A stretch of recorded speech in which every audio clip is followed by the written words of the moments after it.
Chers amis, l'Église de France vit une succession de crises provoquées par la révélation des abus. Des jeunes, des personnes en situation de dépendance psychologique ou spirituelle ont été trahis, violentés, traumatisés par des prêtres. Et on apprend maintenant que des évêques ont eu un comportement déplacé. Alors les fidèles découvrent ces agissements avec effroi, honte et incompréhension. Et la confiance envers les pasteurs est ébranlée. Alors en ce début d'Avent, nous vous proposons de prier avec nous pour l'Église de France. La vérité rend libre, écrit Saint Jean.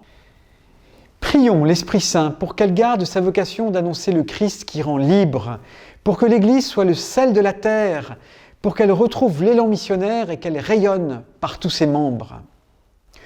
L'Église a souvent traversé des temps d'épreuve. Elle s'en est toujours sortie par une réforme conduite par les saintes et les saints. Au XIVe siècle, par exemple, alors que l'Église est divisée, que les scandales éclaboussent son image, Catherine de Sienne, dominicaine et mystique, secoue la curie romaine, secoue les prélats, les hommes politiques. Elle les place devant leurs responsabilités. Elle leur rappelle leur vocation.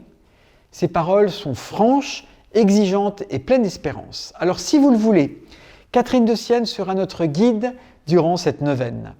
L'Église de France a besoin de notre prière. Alors si vous le voulez, inscrivez-vous sur Avant dans la ville pour vivre cette neuvaine, ce temps de prière au début de notre retraite de l'Avent. En grande communion, dans la foi et l'amour.